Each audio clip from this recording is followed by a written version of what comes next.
आज मैं द नामक एक अमेरिकी साइंस फिक्शन थ्रिलर फिल्म जा रहा हूं, जो फिल्म की शुरुआत तब होती है जब हम निक नाम के एक व्यक्ति को देखते हैं जो किसी प्रकार की मस्कुलर डिस्ट्रॉफी से पीड़ित है। निक है अपनी प्रेमिका हेली और अपने सबसे अच्छे दोस्त जोनाह के साथ एक कार में कैलिफोर्निया जा रहे थे। लड़के हेली को छोड़ रहे हैं जो आगे की पढ़ाई के लिए कैलिफोर्निया जा रही है। तीनों इससे पहले MIT में सहपाठी थे का एक असेंबल तीनों यात्रा कर रहे हैं। वे रात्रि भोज में भोजन करते हैं, एक्वेरियम का दौरा करते हैं। हम निक को एक नदी की ओर जॉगिंग करते हुए भी देखते हैं जो एक रास्ता काट चुकी है। तीनों रात के लिए एक होटल के कमरे में रह रहे हैं। निक को नींद नहीं आ रही है जब वह अचानक सो जाता है। नोमैड नाम के एक व्यक्ति का संदेश। नोमैड एक गुमनाम हैकर है जो लंबे समय से निक और जोना को टेक्स्ट कर रहा है। उसने एक बार निक और जोना के रूप में MIT के सर्वर को हैक किया था और उन्हें लगभग निष्कासित कर दिया था। वह तब से उन्हें परेशान कर रहा है। जब निक ने उसे MIT में हैकिंग के लिए बेनकाब करने की धमकी दी तो नोमैड ने उसे ठीक उसी स्थिति में अपना एक लाइव वीडियो भेजा जिसमें वे थे। उसने पृष्ठभूमि में हेली के लैपटॉप को हैक कर लिया था और अपने वेबकैम के माध्यम से उन्हें देख रहा था। निक फिर घुमंतू के स्थान का पता लगाने की जिम्मेदारी लेता है और अंततः पता चलता है कि घुमंतू ने वादा से उन्हें संदेश भेज रहा है। वे अगले दिन से यात्रा जारी रखते हैं। रास्ते में जोना को घुमंतू से उनकी कार की एक तस्वीर मिलती है। स्थिति को लेकर तीनों तनाव में हैं। पिछली सीट पर बैठा जोना सक्रिय रूप से घुमंतू का सटीक स्थान खोजने की कोशिश करता है। वे एक गैस स्टेशन पर रुकते हैं और निक उनके लिए कॉफी लाने के लिए बाहर निकलते हैं। हेली ने इस मौके का फायदा उठाते हुए जोना से पूछा कि क्या निक ने उसके पास आने के बारे में कुछ कहा है। वह जानती है कि कैलिफोर्निया जाने के उसके फैसले ने निक को परेशान कर दिया है, लेकिन वह चिंतित है क्योंकि उसने अभी तक इस बारे में कुछ नहीं कहा है। निक गिर जाता है और कॉफी अपने ऊपर गिरा देता है, जबकि बाकी दो उसकी मदद के लिए दौड़ते हैं। वह अपनी विकलांगता को लेकर शर्मिंदा है और यह तब स्पष्ट होता है जब वह उदास होकर अधिक कॉफी लेने के लिए चला जाता है। लड़कों ने घुमंतू का स्थान ढूंढ लिया है और पता लगाया है कि वह उनसे केवल 180 मील दूर है। उन्होंने रास्ते में उससे मिलने का फैसला किया है, लेकिन जब उन्होंने चारों ओर देखा तो उन्होंने देखा कि हेली गायब है। निक उसे पास की एक चट्टान पर बैठा हुआ पाता है। दोनों आखिरकार अपने रिश्ते के बारे में बात करते हैं। निक नहीं चाहता कि उसकी विकलांगता उसे रोके, इसलिए वह उसके जाने से पहले ब्रेकअप करना चाहता है। हेली उसे समझाने की कोशिश करती है कि यह काम करेगा। जब वह नहीं सुनता तो वह उस हार को उतारकर फेंक देती है जो उसने उसे उपहार के रूप में दिया था। फिर तीनों खानाबदोश के स्थान की ओर अपना रास्ता बनाते हैं। वे रात में एक परित्यक्त घर पर रुकते हैं, लेकिन उन्हें ऐसी जगह पर घुमंतू की उपस्थिति के बारे में संदेह होता है, लेकिन लड़के फिर भी जांच करने जाते हैं। वे अपनी टॉर्च से चारों ओर देखते हैं, लेकिन उन्हें कुछ नहीं मिलता। अचानक उन्होंने बाहर हेली की चीख सुनी और उसके पास दौड़े। जब वे कार के पास पहुंचे तो वह गायब थी और कार का रेडियो खराब हो रहा था। लड़के घबराने लगते हैं और उसका नाम चिल्लाने लगते हैं। तभी निक एक दिशा में अपनी रोशनी बिखेरता है और देखता है कि हेली को एक अजीब ताकत आकाश की ओर खींच रही है। भयभीत होकर वे उसकी ओर दौड़ते हैं, उसका नाम पुकारते हैं। स्क्रीन अचानक खाली हो जाती है। जब निक उठता है तो वह अस्पताल जैसी सुविधा में होता है, केवल अस्पताल का गाउन पहने होता है और अभी भी धुंधला होता है। सफेद स्पेस सूट जैसी पोशाक में एक आदमी उसे व्हीलचेयर में एक कमरे में लाता है। उसी पोशाक में एक अन्य व्यक्ति अपना परिचय डॉक्टर वालेस डेमन के रूप में देता है। वह उनकी बातचीत रिकॉर्ड करना शुरू कर देता है और उनसे पूछता है कि पहली बार उन्हें इस सिग्नल का सामना कब करना पड़ा था। निक को कोई अंदाजा नहीं है कि वह किस बारे में बात कर रहे हैं। वह डेमन से उसके दोस्तों के बारे में पूछता है और वह यहाँ क्यों है। डेमन जवाब देता है कि निक और उसके दोस्त एक अलौकिक जैविक इकाई EBE के संपर्क में आए हैं। निक को अभी भी पता नहीं है कि वह किस बारे में बात कर रहा है और अपने दोस्तों से मिलने या अपने परिवार को बुलाने की मांग करता है। डेमन ने निक को बात करने से रोक दिया जब उसने देखा कि निक की नाक से भारी खून बहने लगा है। फिर उसे वापस उस कमरे में ले जाया जाता है जिसमें उसे पहले रखा गया था। अगले दिन सुविधा कर्मचारी उसे फिर से उसी कमरे में ले जाते हैं। रास्ते में वह कर्मचारियों को सुविधा के फर्श पर एक अजीब तरल पदार्थ साफ करते हुए देखता है। तभी उसने हेली को एक कमरे में लेटे हुए देखा। वह कर्मचारियों से उसे अपने पास ले जाने की मांग करता है, लेकिन वे सहमत नहीं होते हैं। उसे डेमन के पास ले जाया जाता है जो कहता है कि वह इस समय हेली से नहीं मिल सकता है और उससे कई अजीब सवाल पूछना शुरू कर देता है, जैसे कि क्या उसके पैरों में 10 उंगलियां हैं और क्या वह पृथ्वी से है।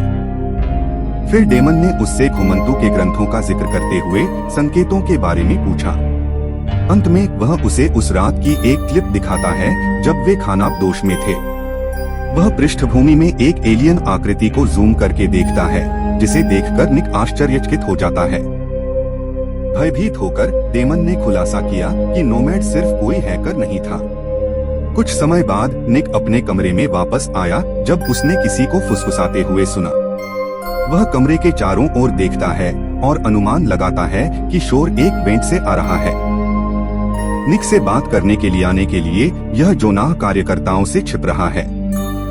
वह स्वीकार करते हैं कि वहाँ के लोगों के साथ कुछ गंभीर रूप से गलत है और उन्हें डर है कि वे उन पर प्रयोग कर रहे होंगे। बातचीत अचानक खत्म हो जाती है। अगले दिन निक फिर से डेमन के साथ है, जो इस बार उस पर आकार और रंग का परीक्षण कर रहा है। उत्तेजित होकर निक एक ही बार में परीक्षा हल कर लेता है और हेली को देखने की मांग करता है। डेमन सहमत हो जाता है और उसे उस कमरे में ले जाता है जहां हेली बेहोश पड़ी है। उसका दावा है कि वह कोमा में है और वादा करता है कि जैसे ही उसे होश आएगा वह उससे बात कर सकेगा। अगले दिन से निक सुविधा से बचने की योजना तैयार करना शुरू कर देता है। वह उसे भोजन के रूप में दिए गए पटाखे को कुचल देता है और प्रवेश द्वार के पासवर्ड संयोजन का पता लगाने के लिए उसे कीपैड पर रख देता है। जब वह अपने कमरे में वापस आता है तो वह अपनी योजना को क्रियान्वित करता है। वह हेली को लेने जाता है और उसका बिस्तर अपनी व्हीलचेयर से बांध देता है। इस बीच डेमन अपने कमरे में जाता है और अपने बिस्तर पर हर जगह सुविधा के चित्र देखता है। उन्हें उसकी योजना के बारे में पता चल गया। निक किसी तरह खुद को और हेली को निकास द्वार तक ले जाने में सफल हो जाता है, लेकिन वह कीपैड तक नहीं पहुंच पाता। निक अपना सर्वश्रेष्ठ प्रयास करता है और चाबियां दबाने के लिए हॉस्पिटल ट्यूब का भी उपयोग करता है। हालांकि डेमन ने उसे पकड़ने से पहले ही पकड़ लिया। वह हेली के पास उठता है जो अभी भी बेहोश है। गार्ड से छूटने की कोशिश में वह बिस्तर से गिर जाता है। जब वे लोग उसे खून बहता हुआ देखते हैं तो वे चले जाते हैं। फिर निक यह देखकर भयभीत हो जाता है कि उसके पैर काट दिए गए हैं और उनकी जगह विदेशी तकनीक से बने कृत्रिम अंग लगा दिए गए हैं। डेमन, जो उसे एक तरफा दर्पण के माध्यम से देख रहा था, उसे बताता है कि इसे समझाना मुश्किल है। फिर वह निक को लाने के लिए 2 कर्मचारी भेजता है, लेकिन उसके नए पैरों में अलौकिक शक्ति है। उनका उपयोग करते हुए निक दरवाजे को उड़ा देता है। वह हेली को अपने साथ बाहर खींचता है क्योंकि ऐसा लगता है कि वह अंततः अब चल सकता है। जैसे ही वह उसके साथ दालान में चलता है, डेमन उनका पीछा करता है और उन्हें लिफ्ट में पकड़ लेता है। वह शांति से निक को समझाता है कि वह केवल सुविधा के अंदर ही उसकी मदद कर पाएगा और यदि वह बाहर जाता है तो वह अकेला है। निक उसकी उपेक्षा करता है और हेली के साथ भाग जाता है। वह एक मंद रोशनी वाले गलियारे में और फिर एक सीवर जैसी प्रणाली में पहुंच जाता है। जब अंततः उसे सूर्य का प्रकाश दिखाई देता है तो वह स्वयं को बीच में एक रेगिस्तान में पाता है। आखिरकार हेली जाग गई और दोनों दूर जाने लगे। थोड़ी देर बाद एक कार को अपनी ओर आते देख वे खुश हो जाते हैं और सवारी मांगते हैं। ड्राइवर मिराबेले नाम की एक बूढ़ी बदहवास महिला है। पूरी यात्रा के दौरान वह अजीब व्यवहार करती है, छोटे स्वर्गदूतों से बात करती है जिनके बारे में उसका दावा है कि ये भगवान द्वारा भेजे गए हैं। वह उन्हें एक गैस स्टेशन पर छोड़ देती है। निक अंदर जाता है और फोन का उपयोग करने का प्रयास करता है, लेकिन यह काम नहीं करता है। वह टीवी पर समाचारों में अपना चेहरा देखता है, लेकिन तभी निक देखता है कि एक लाल ट्रक हेली को ले जा रहा है। अपने नए पैरों का उपयोग करके निक ट्रक की तरह तेज दौड़ता है। हेली ने कार में मिली बंदूक से उस व्यक्ति पर निशाना साधा जो उसका अपहरण करने की कोशिश कर रहा था। दोनों ने उस आदमी को बाहर फेंक दिया और उसका ट्रक भगा दिया। इस बीच डेमन उन दोनों की तलाश के लिए एक रास्ता तय करता है और मिराबेले को ढूंढ लेता है। वह उसे अपने साथ आने के लिए कहता है और वह सहमत हो जाती है। डेमन के हाथ में एक रहस्यमयी लाल ब्रीफकेस भी है। वह सुविधा में उससे पूछताछ करता है, लेकिन अजीब बात है कि मिराबेले की नाक से खून बहने लगता है, जैसे निक की नाक से पहले हुआ था। डेमन ब्रीफकेस से बंदूक निकालता है और स्क्रीन काली हो जाती है, जिसका अर्थ है कि उसने उसे गोली मार दी है। दूसरी ओर निक और हेली एक मृत अंत तक पहुंच गए हैं और उन्हें कोई सुराग नहीं है कि वे कहां हैं। जब वे वापस ड्राइव करते हैं तो उन्हें एक परित्यक्त आगंतुक केंद्र मिलता है। उन्होंने फिलहाल वहीं रहने का फैसला किया। अंदर निक फोन का उपयोग करने की कोशिश करता है, लेकिन वह भी काम नहीं करता है। इसके बाद हेली को उस जगह का नक्शा मिल जाता है, हालांकि निक समझ नहीं पाता कि वे कहां हैं। डेमन और उसके लोग अपना पीछा जारी रखते हैं और हेली के अपहरणकर्ता को उसके घर में पाते हैं। ऐसा लगता है कि वह पागल हो गया है और जब वह अकेला होता है तो अपने पास बैठकर अपने परिवार के बारे में बात करता है। वह डेमन पर बंदूक तानता है, लेकिन जब वह उसे गोली मारने की कोशिश करता है तो यह काम नहीं करती है। फिर डेमन ने उस आदमी को गोली मार दी, उसे कंबल से ढक दिया और चला गया। इस बीच निक और हेली को नीचे से शोर सुनाई देता है और वे छिप जाते हैं। उन्हें सुविधा केंद्र से एक कर्मचारी मिलता है, लेकिन पता चलता है कि वह योना है। अंततः दोस्त फिर से एकजुट होते हैं और अपने अनुभव साझा करते हैं। यह पता चलता है कि वह भी सुविधा से भाग गया था। रात में निक ने हेली की पीठ पर एक निशान देखा और माना कि उस पर भी प्रयोग किया गया है। बाद में योना ने उसे बताया कि वे क्षेत्र 51 में हो सकते हैं और हमें देखने को मिलता है कि उसकी बाहों को कृत्रिम अंग में बदल दिया गया है।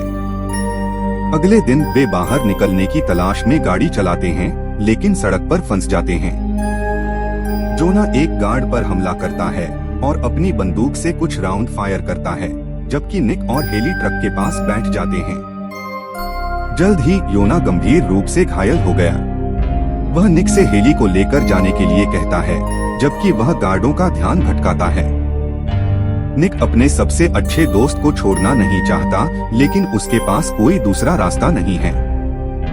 जोना ट्रक को अवरुद्ध करने वाले सिलेंडर को नष्ट करने के लिए अपने नए हथियारों का उपयोग करता है और अन्य दो भाग जाते हैं।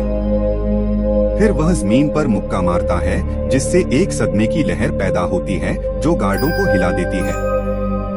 मुठभेड़ में उसकी मौत हो जाती है, लेकिन यह सब व्यर्थ हो जाता है क्योंकि निक और हेली जल्द ही डेमन द्वारा पकड़ लिए जाते हैं। उनका ट्रक सड़क पर एक स्पाइक लाइन से टकराता है और पलट जाता है। दोनों इससे बाहर आ गए, लेकिन गंभीर रूप से घायल हो गए। हेली ने निक को वह हार दिया जिसके बारे में उसे लगा कि उसने फेंक दिया है। गार्ड हेली को हेलीकॉप्टर में ले जाते हैं। उसके जाने के बाद निक ने डेमन के नाम टैग को देखा और पता लगाया कि उसका नाम पीछे की ओर नोमैड है। डेमन सफाई देता है और कहता है कि वह पूरे समय खानाबदोश रहा है। वह खानाबदोश बनकर निक को उनके पास लाया था ताकि उस पर विदेशी तकनीक का परीक्षण किया जा सके। फिर वह दावा करता है कि उसके पैर मानव और विदेशी प्रौद्योगिकी के एक आदर्श संयोजन का उदाहरण है। यह महसूस करते हुए कि उन्हें महज प्रयोग के रूप में इस्तेमाल किया गया था, निक उत्तेजित हो गए। उसके पैर लाल चमकने लगते हैं और वह सुपरसोनिक गति से दौड़ता है। थोड़ी देर के बाद वह एक अदृश्य अवरोध से टकरा जाता है जो उसे एक बड़ी बाहरी सुविधा की ओर ले जाता है।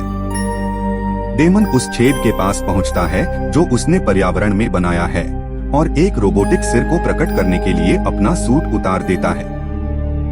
जैसा कि यह पता चला है, वह और सुविधा में बाकी सभी लोग एक रोबोटिक विदेशी प्रजाति हैं। मिराबेले और अपहरणकर्ता अपहरित मानव थे जो पागल हो गए थे क्योंकि उनका दिमाग विदेशी तकनीक के साथ समन्वयित नहीं हो सका था। चूंकि वे इसके अनुकूल नहीं बन सके, इसलिए डेमन को उन्हें मारना पड़ा। जब निक मुड़ता है तो वह देखता है कि वह बिल्कुल नए ग्रह पर है। रेगिस्तान उन्हें यह सोचने के लिए धोखा देने के लिए मात्र एक अनुकरण था कि वे अभी भी पृथ्वी पर हैं। कैमरा अंततः जूम आउट करता है और हम देखते हैं कि ग्रह कई गगनचुंबी इमारतों के साथ अत्यधिक आधुनिक है और शीर्ष पर एक परवलयिक सूर्य ढाल है। निक वहाँ एकमात्र इंसान है, उसका सबसे अच्छा दोस्त मर चुका है और उसकी प्रेमिका उससे छीन ली गई है। इस तरह के और वीडियो के लिए सब्सक्राइब करें, नोटिफिकेशंस चालू करें और चैनल की मदद करने के लिए एक लाइक करें।